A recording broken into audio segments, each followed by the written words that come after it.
પ્રકરણ 6 રાષ્ટ્રીય શાયર ઝવેરચંદ મેઘાણી।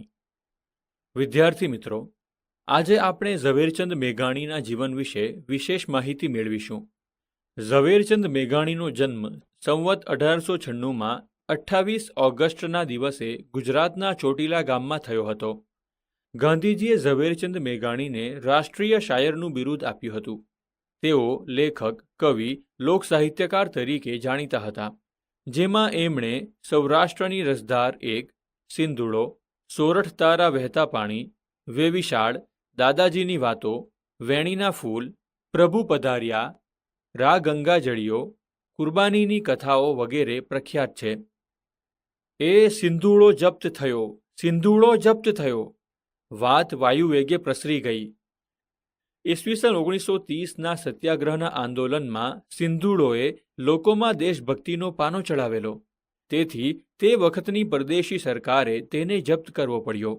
આ સિંધુડો એ કોઈ માણસ નહીં, કવિતાની એક ચોપડી હતી। એક તો સિંધુડોના સર્જક બુલંદ કંઠે ગાય અને તેના કાવ્યો પણ શૌર્ય જગાડનારા, લોકોમાં અહિંસક યુદ્ધ કરવાનો ભાવ આગની માફક ભભૂકી ઉઠે। પછી તો તે સર્જક પર રાજદ્રોહનો આરોપ મૂકીને પકડવામાં આવ્યા। લોકોના ટોળે ટોળા ધંધુકાની અદાલતમાં અને બહાર ઉભરાયા। તેમને 2 વર્ષની સજા ફટકારવામાં આવી। ત્યારે તેમણે પોતાના નિવેદન સાથે અંગ્રેજોના રાજમાં ભારતની ગુલામ પ્રજાને પડતી તકલીફોને ગૂંથી લેતી તેમની કવિતા છેલ્લી પ્રાર્થના ગાઈ। હજારો વર્ષની જૂની અમારી વેદનાઓ, કલેજા ચીરતી કંપાવતી અંભય કથાઓ, મરેલાના રુધિરને જીવતાના આંસુડાઓ, સમર્પણ એ સહુ તારે કદમ પ્યારા પ્રભુઓ। આ પંક્તિઓએ ન્યાયાધીશની આંખોને પણ આંસુથી છલકાવી દીધી। આ સર્જક એટલે આપણા ઝવેરચંદ મેઘાણી।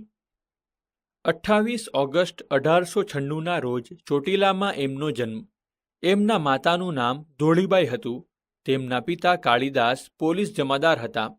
નોકરીને કારણે દાઠા, ચોક, ચોટીલા, બાબરા, લાખાપાદર વગેરે જેવા ડુંગરાળ પ્રદેશમાં બદલીઓ થતી રહે, એટલે બાળ ઝવેરચંદ ત્યાં પ્રાથમિક શિક્ષણ લેવાની સાથે નવા ગામોના ખેતરપાદર, નદી પર્વત લોકો સાથે દોસ્તી પણ કરતો રહે। આમ ખોળાનો ખૂંદનાર પહાડોનો ખૂંદનાર બનતો ગયો ને મોટો થઈ પોતાને પહાડનું બાળ તરીકે ઓળખાવતો થયો।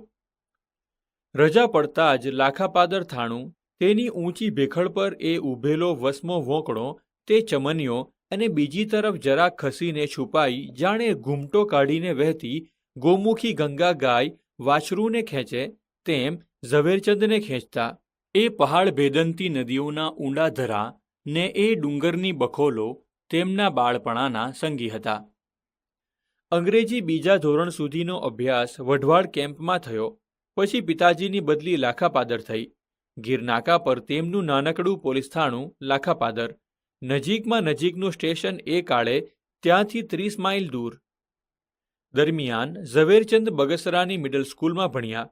બગસરામાં નાનપણથી જ ઝવેરચંદે આકર્ષણ જમાવ્યું। શાળામાં નંબર તો પહેલો જ હોય। આમ તો શરમાળ અને ઓછા બોલો આ કિશોર, પણ પ્રાર્થના એ જ ગવડાવે। જૈનોની પાઠશાળામાં સત્વનો ગાવાની એને રઢ। એકવાર ત્યાં ધર્મગુરુ પાસે કોઈ મારવાડી શેઠ આવેલા। તેમની પાસે વિદ્યાર્થી સંઘે કવિતા ગાઈ। 12 વર્ષના કિશોર મેઘાણીની એ પ્રથમ પદ્ય રચના।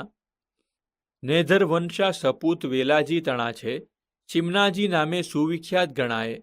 ધન્ય માતા તારી જણિયા કર્ણાવતારી, જુગ જુગ જીવો દાનવીર પ્રાર્થના એક મારી। ચિમનાજી પાસેથી છોકરાઓ શાળા માટે 25 રૂપિયા ઇનામ પણ લઈ આવ્યા। સાધુ કે શેઠના એવા પદ્યો ગમે તે મિત્ર રચે, પણ એ ગાવાના તો ઝવેરચંદે જ। આમ કાવ્યો રચવાનો શોખ વધતો જતો હતો। મિડલ સ્કૂલ બાદ અમરેલીની હાઈસ્કૂલમાં ભણવાની વ્યવસ્થા થઈ। અમરેલી બગસરાથી 33 કિમી દૂર। હાઈસ્કૂલના શિક્ષણ માટે ઝવેરચંદને કોઈક સગાને ત્યાં મૂકેલ। હાઈસ્કૂલમાં ભણતા કલાપીના કાવ્યોનો પરિચય થયો। કલાપીના કાવ્યો એ દર્દભરી રીતે ગાય। મિત્રો એમને વિલાપી કહે। પછી તો પોતે જ વિલાપી ઉપનામ સ્વીકારી લીધું। મેટ્રિક પાસ કરીને ઈસવીસન 1913માં ભાવનગર કોલેજમાં પ્રવેશ લીધો।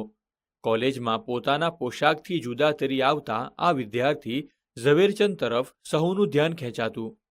તેમનો લાંબો સફેદ કોટ, પાની સુધી પહોંચતું ધોતિયું, માથે બગસરાનો ચોકડીવાળો પાછળ છોગું રાખીને બાંધેલો ફેટો અથવા ક્યારેક ઊંચી દિવાલની બેંગ્લોરી ઘાટની ટોપી, પગમાં સ્લીપર પહેરતા.